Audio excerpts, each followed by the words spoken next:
Dans cette vidéo, nous nous trouvons sur la commune de Camors, dans le Morbihan. Nous allons effectuer une randonnée d'environ 9 km intitulée « Entre menhirs, forêts et ruisseaux ». C'est parti tout de suite parce que vous le savez, il faut que ça marche.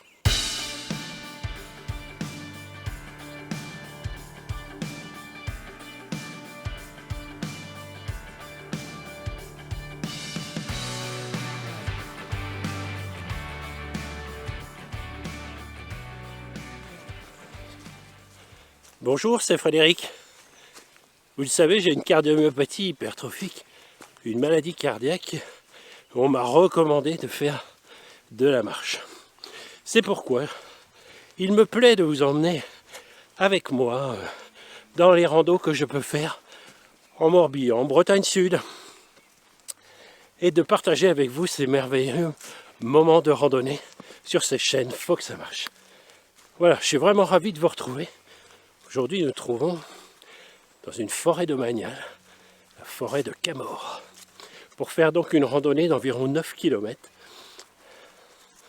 qui s'intitule Entre menhirs et ruisseaux, au cœur de la forêt domaniale. Je vous invite à prendre tout de suite connaissance de cette randonnée en détail avec l'animation 3D. Baptisée la vallée des Corrigans, la forêt de Camors vous réserve de belles promenades empreintes de légende. Elle cache de nombreuses pierres étranges, des arbres dits magiques et serait peuplée de corrigans. Ce paysage magique invite à l'imaginaire et à la rêverie. Une légende raconte même que la forêt de Camors était le domaine de Barbe-Bleue. Une randonnée sous le signe de la pierre, de l'eau, de la mousse et des arbres. Un itinéraire essentiellement forestier de 8 km 38 avec un dénivelé de 73 mètres, d'une difficulté moyenne que vous effectuerez en 2h30.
Alors, qui connaît Camors? C'est pas vraiment une ville bien connue, Camors. Petit village du Morbihan. Camors en breton, qui veut dire humide et boueux. Je crois que ça porte bien son nom.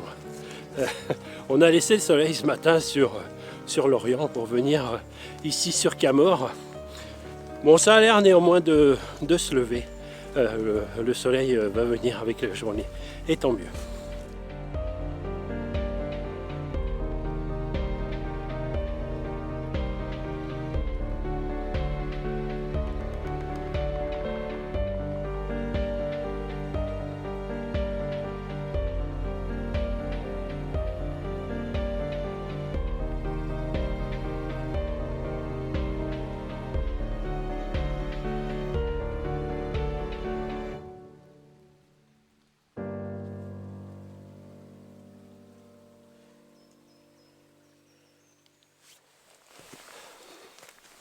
Cette randonnée est référencée par Visorando. Par contre, les explications semblent un petit peu difficiles, confuses. Par contre, en arrivant ici sur le lieu de départ qui se trouve près d'un parc Acrobranche à Camors, sur le parking, vous avez vraiment beaucoup de place pour stationner. Il y a effectivement un panneau qui annonce différentes randonnées. Et je m'aperçois qu'elles ont l'air bien, bien indiquées, bien balisées. C'est pourquoi je vais suivre la randonnée de l'Étoile, annoncée à 9 km. Voilà, peut-être un petit peu différente de celle référencée par Visorando. Voilà, on va se laisser surprendre par cette forêt de Camors qui est réputée pour être une forêt envoûtante, étrange, où il y aurait des corrigans, des histoires. Voilà, l'hiver est peut-être pas la meilleure période pour randonner en forêt. Pourtant là, on en prend plein les yeux, des belles couleurs, un temps agréable, il fait 10 degrés, pas de vent, rien. Une belle rando qui s'annonce.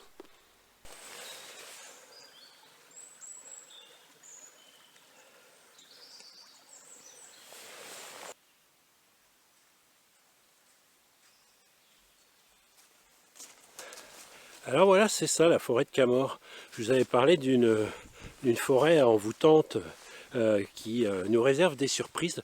Voilà, on a ces grosses pierres là, qui viennent agrémenter cette forêt d'une touche un petit peu étrange et bizarre et qui nous promettent toutes sortes d'histoires.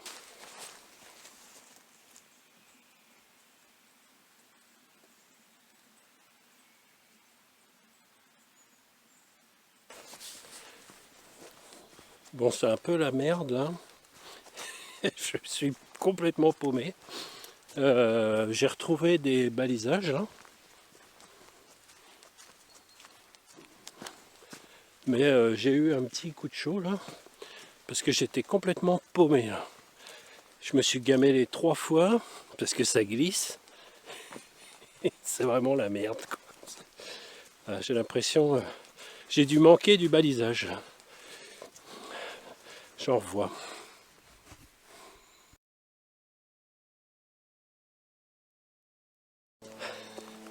Voilà, j'ai retrouvé le chemin.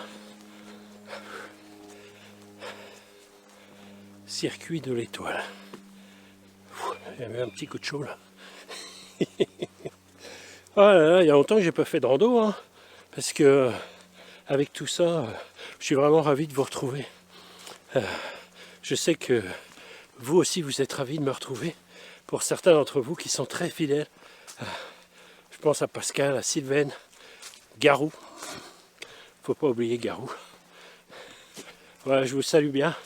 Et puis tous ceux, je sais qu'ils sont toujours là et qui vont être ravis de retrouver cette nouvelle vidéo. Et puis maintenant, on va revenir à un cycle, à un rythme tout aussi comme avant, quoi. Alors j'ai dû me tromper parce que peut-être j'étais en train de vous parler et puis j'ai dû manquer un balisage sur un arbre et puis voilà, on passe tout droit et puis on s'égare. J'avais plus de chemin, c'était impraticable. Sous les feuilles on voit pas ce qu'il y a, je me suis pris dans des branches, je me suis gamellé. Oh, quelle histoire! Quelle histoire! En plus, à cet endroit là resteraient les ruines du château de Comores. Voilà, vous connaissez peut-être un peu l'histoire. On retrouve celui qu'on appelle le Barbe Bleue breton dans différentes zones de la Bretagne. Tout simplement parce que c'était un seigneur sanguinaire qui avait trouvé une bonne solution pour agrandir son fief, c'est-à-dire qu'il épousait des jeunes femmes qui, avec leur dot, apportaient leur fief, et après, il les zigouillait, et puis ils gardaient leur terre, quoi. Et Comores aurait eu un château ici. C'est vrai qu'il y avait une espèce de mode féodal ici. On voit bien qu'il y avait quelque chose, quoi. C'est un petit peu inquiétant.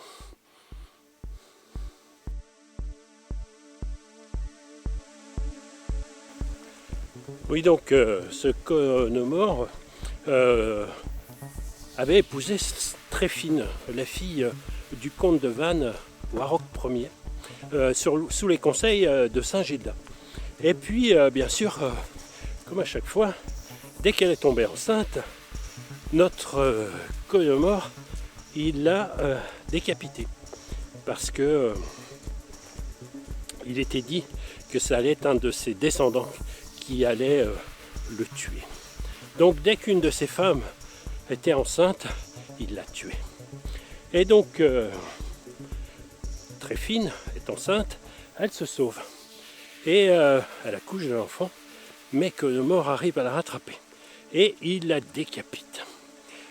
Alors, Warrock Ier va voir Saint-Gilda, l'évêque de Vannes, et lui dit « Enfin, c'est toi qui nous as dit de donner notre fille en épousailles à ce monstre. » Donc, Saint-Gilda, qu'est-ce qu'il fait? Il retrouve Sainte Tréphine, il remet sa tête en place, et elle reprend la vie. Et elle va tourmenter l'affreux Conomore qui, en la voyant, accompagné de son enfant, en décède. Voilà. Et donc, voilà l'histoire de Conomore dont nous sommes passés tout près des restes de son château.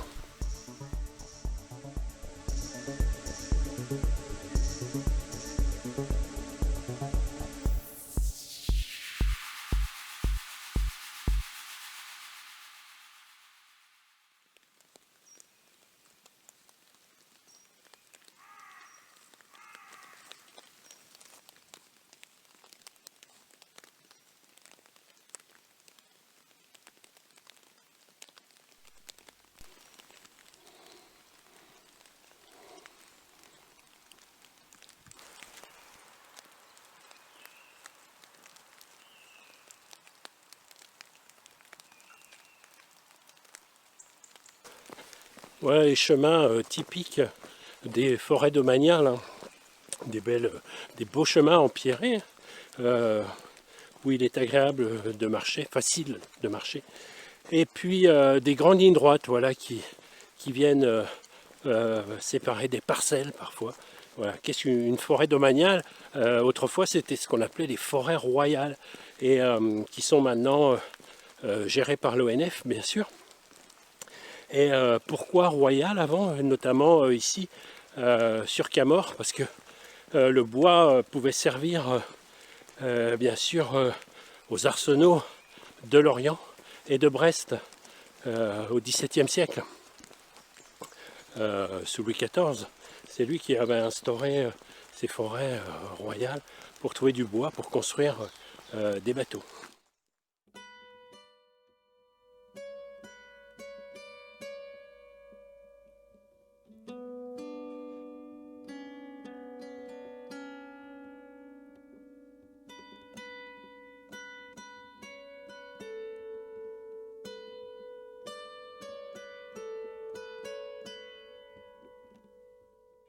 Vraiment un bel endroit, cette clairière avec ce menhir au milieu du chemin dans cette forêt de Camors.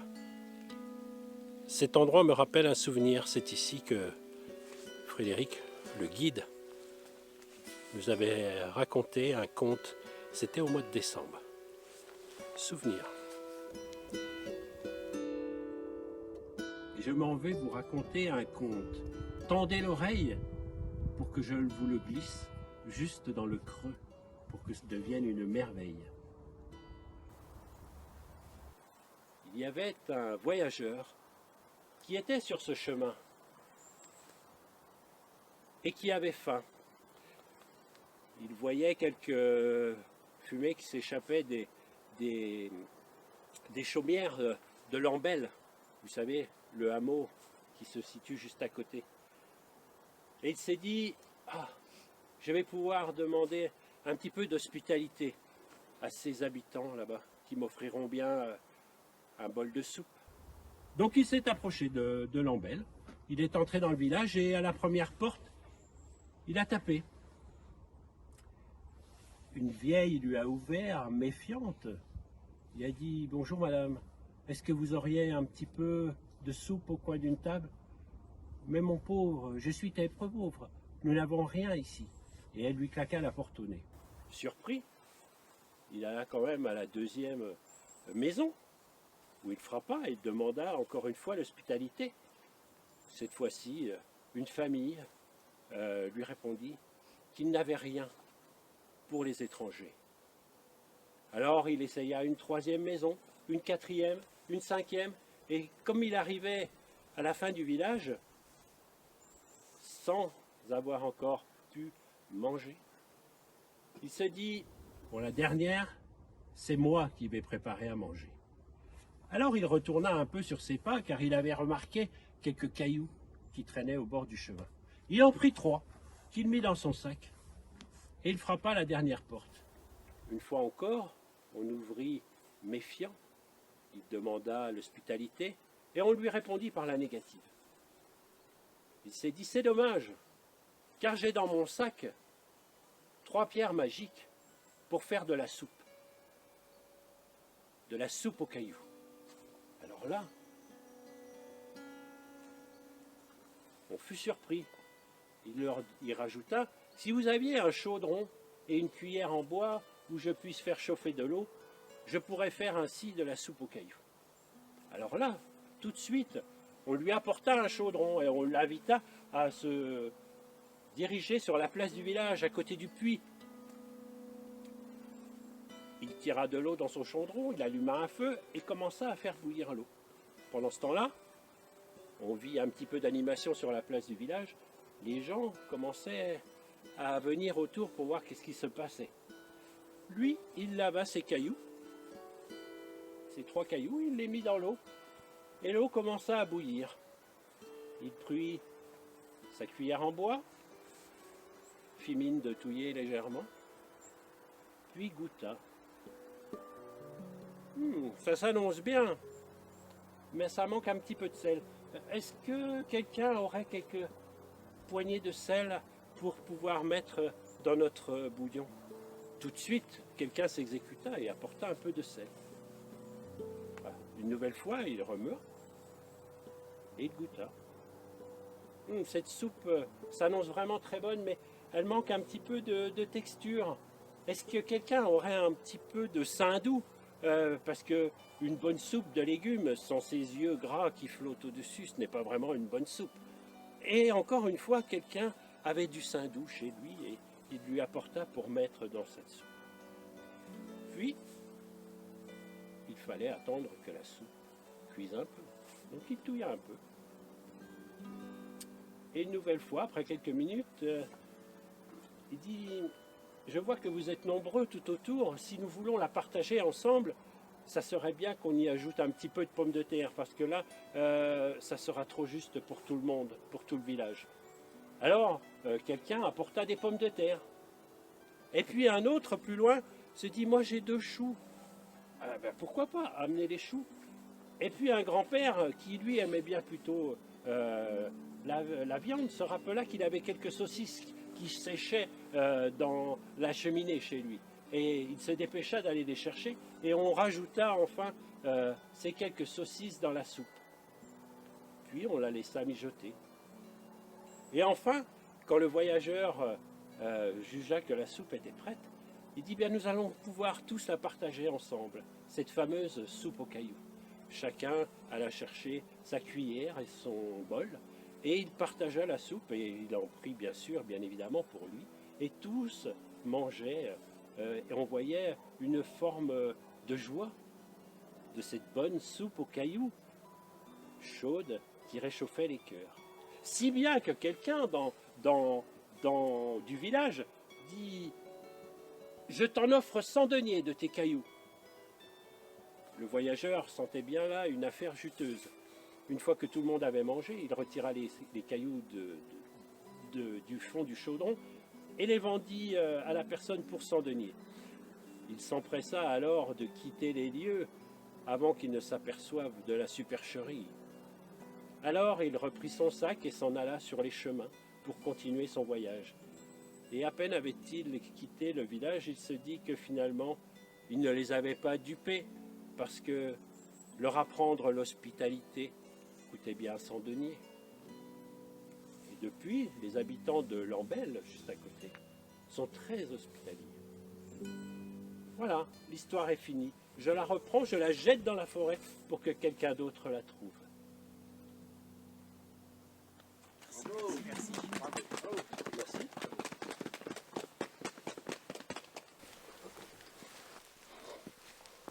Ah, c'était vraiment un bon souvenir avec ma promotion d'apprenti guide.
Le Clésio écrivait ceci: la nuit, lorsque j'étais insomniaque, je marchais dans la lande et je ressentais comme une présence magique, surnaturelle. Ces vers de Le Clésio viennent bien nous montrer que ce qu'on appelle la lande fait partie de l'identité bretonne. Et juste ici, là où nous sommes, à Camors, on est à Lambel, le fameux village où ils ont appris l'hospitalité, commence ce qu'on appelle les landes de l'Envaux, qui s'étendent sur environ 50 km au nord de Vannes. Et ce qu'on appelle la lande, ce sont des terres très pauvres, c'est ce qu'il y avait ici avant toutes ces forêts, et où on pouvait trouver notamment des ajoncs, des genêts. On a encore quelques genêts là où le bois est abattu. Et les paysans de l'époque savaient utiliser tout ce que la lande pouvait leur donner.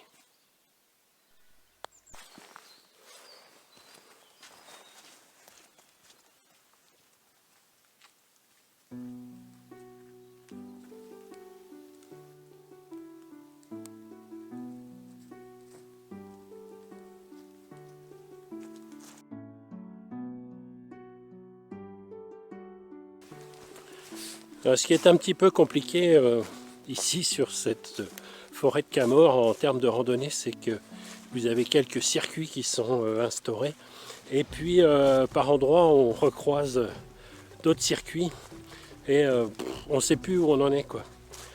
Donc vraiment pour la rando que j'ai fait aujourd'hui, après m'être trompé, égaré au début, je me suis vraiment fié au GPS donné par Visorando, et là il n'y a vraiment pas de problème, quoi. Parce que si vous suivez le balisage, il y a des fois le balisage il manque, il y a des gens qui l'enlèvent, qui l'arrachent, c'est vrai, vous le loupez sur un arbre, c'est vraiment compliqué, tandis que avec le GPS ça se place plutôt bien.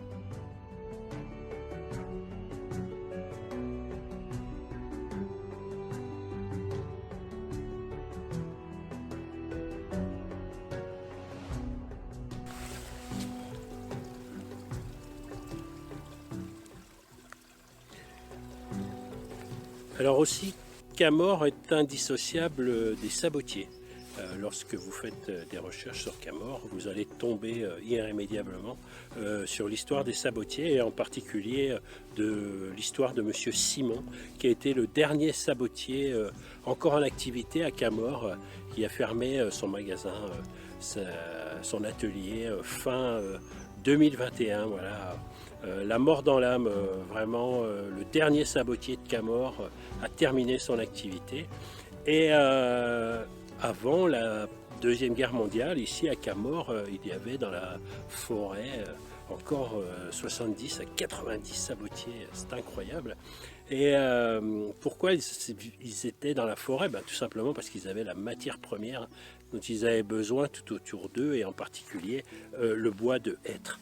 Et ces sabotiers de Camors, et d'ailleurs certainement, étaient des personnes un petit peu marginales. Enfin, ce sont les gens qui disaient que les sabotiers étaient des personnages marginaux, parce que justement, ils vivaient dans la forêt, dans des huttes. Ils changeaient de place régulièrement quand ils avaient utilisé tout le bois qu'il y avait autour d'eux. Et voilà, ils étaient vraiment pas beaucoup aimés des gens bien pensants, comme on dit. Voilà, Monsieur Simon, le dernier sabotier de Camors, m'a donné une petite paire de sabots, voilà, dans les derniers qu'il a pu fabriquer. Les derniers sabots de Camors, ils sont là.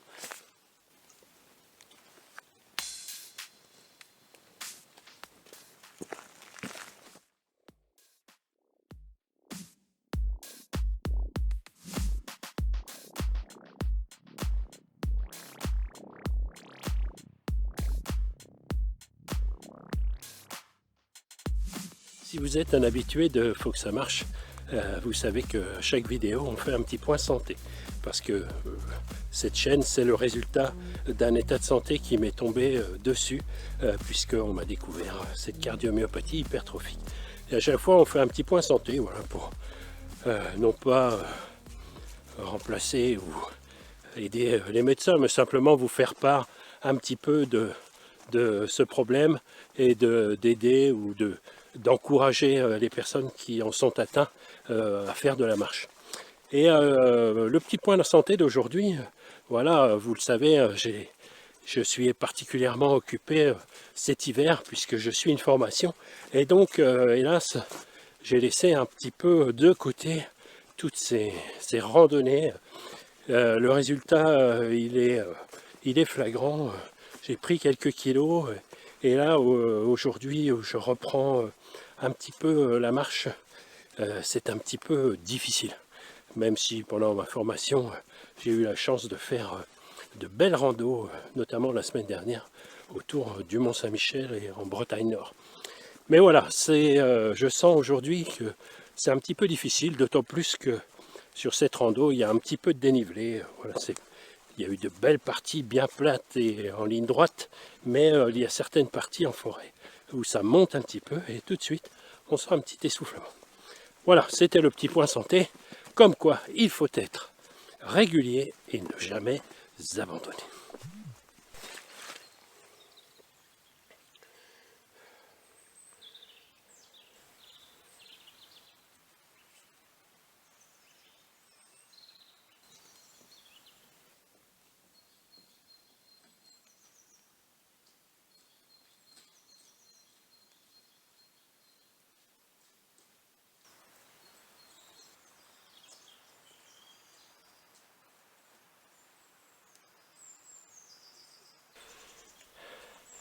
Sur les arbres, là, il y a des marques rouges.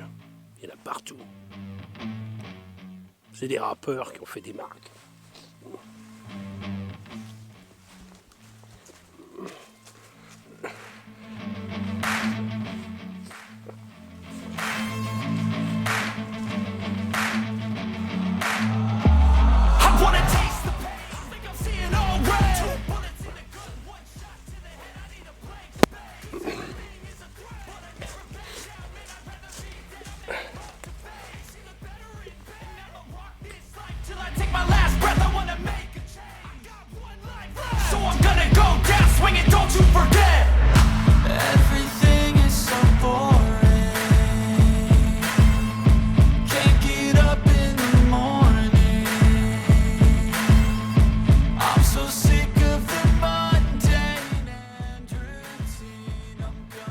En fait, les marques rouges, c'est les marques de l'ONF, c'est les arbres qu'il faut abattre.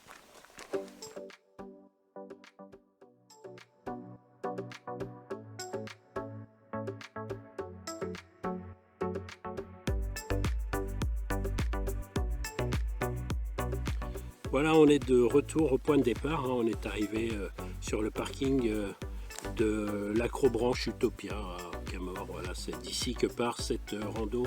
Vous avez largement la place pour stationner, pour pique-niquer. Tout est bien fait pour accueillir les randonneurs et les touristes. Voilà, notre rando se termine. Un petit bilan, bah écoutez, moi je vous invite vraiment à vous servir du GPS pour vous diriger, parce que tous ces balisages sur les arbres, c'est un petit peu compliqué. Il suffit d'en manquer un et vous vous perdez, et par endroits c'est vraiment difficile. Moi je vous invite bien sûr, comme d'habitude, à cliquer sur abonner pour vous abonner à cette chaîne. Maintenant on va reprendre un rythme régulier dans la diffusion des vidéos, donc il faut vraiment s'abonner.